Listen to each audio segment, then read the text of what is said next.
It's me, Mario! In the decades since Super Mario Bros. First launched, the game has become more than just a nostalgic memory. It's a living piece of history that continues to shape the medium. One of the reasons Mario has endured so long is his accessibility. Anyone can pick up a controller and instantly understand what to do. You move, you jump, and you explore. That simple formula hides a surprising amount of depth. The beauty of Mario's design is that it speaks to children discovering games for the first time, while still challenging lifelong fans who have mastered every pixel. It's a philosophy of design that has carried through every generation, and it's part of the reason the franchise has sold over 400 million copies worldwide. But Mario's brilliance wasn't just in the way he played, it was in how he sounded. Hello!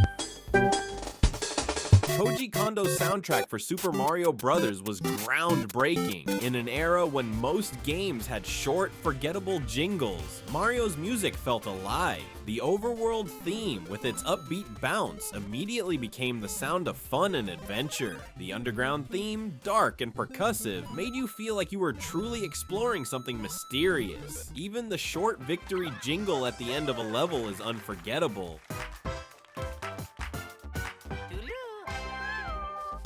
These sounds became part of pop culture. They've been performed by symphony orchestras, remixed by DJs, and sampled in countless songs. To this day, people who have never touched a Nintendo console can still hum the Mario theme and instantly feel a connection to gaming history. Super Mario Bros. Also changed the way people played together. The NES brought families into the living room, passing controllers back and forth, cheering each other on, and sometimes arguing over who got to be Mario and who had to be Luigi. This wasn't just a single-player adventure, it was a shared cultural experience. In the same way kids of the 50s remembered gathering around the radio, or families of the 60s gathered around the TV, kids of the 80s grew up gathered around the NES. And at the center of it all was Mario. The cultural footprint Mario left behind was enormous. He didn't just stay inside the cartridge. Soon, he was appearing in Saturday morning cartoons, comics, lunchboxes, even on cereal boxes. He became a mascot not just for Nintendo, but for video games as a whole. He was bright, colorful, approachable, and fun. A face parents could trust and kids could adore. In a time when the industry needed to prove it wasn't just a fad, Mario gave gaming a hero it could rally behind. And while Super Mario Bros. Is remembered as a classic, it's also a game that continues to evolve in the way people play it. The rise of speedrunning has turned this 1985 title into a modern-day competition. Players dedicate thousands of hours to mastering every frame and every pixel-perfect jump, pushing the game beyond what its creators imagined. Tricks like the flagpole glitch or the legendary minus world aren't just accidents. They're entire subcultures of discovery. What's amazing is that a nearly 40-year-old game still has secrets to uncover and challenges to overcome. Mario doesn't just live in history books. He lives in Twitch streams, YouTube videos, and community tournaments where new generations of players continue to push the limits of what's possible. Part of the magic of Mario is how he connects generations. Parents who grew up stomping Goombas in the 80s now sit down with their kids to guide them through the same levels, or even newer adventures. For many families, Mario is a bridge between eras, a reminder that play is timeless. Few characters in entertainment carry that kind of weight. You can look at a Mario level and instantly understand its language, even if you've never played before. It's a universal design that speaks across ages and cultures.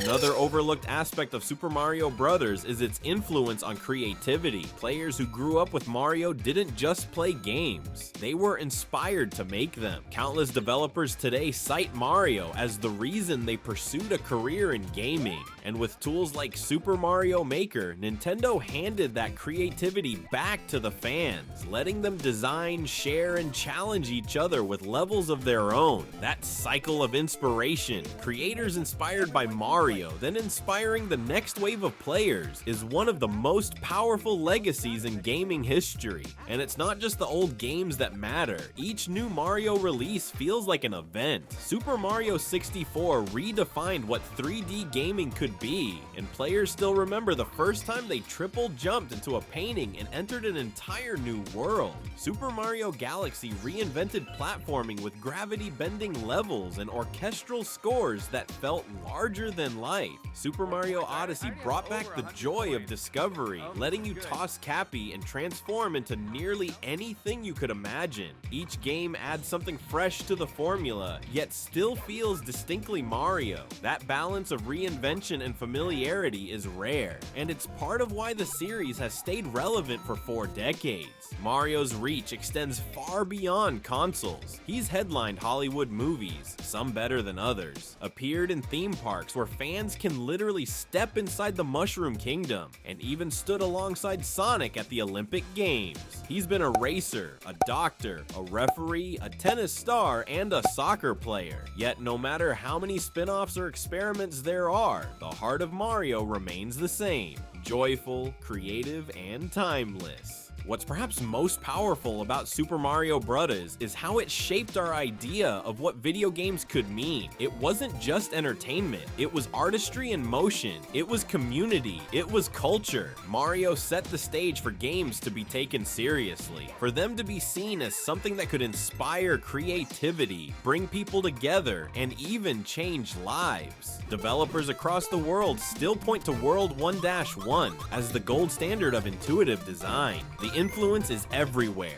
from indie platformers to AAA adventures, and it all traces back to that single cartridge in 1985. So as we celebrate 40 years of Super Mario Bros., we're not just honoring a game, we're celebrating a spark that lit the way for an entire industry. Mario was there to prove that video games could rise from the ashes of a market crash, and he's been there ever since, leading the way forward. He's more than a plumber, more than a character. He's the symbol of gaming's resilience, creativity, and magic.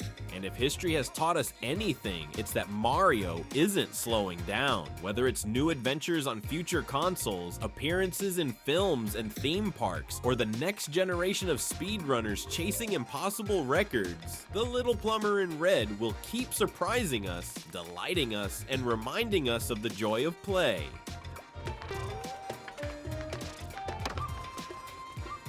Here's to Mario, the hero who saved gaming, the face who defined it, and the icon who still inspires joy around the world. From 8-bit mushrooms to galaxies far beyond, the adventure continues. And just like that first jump in World 1-1, it never stops feeling magical.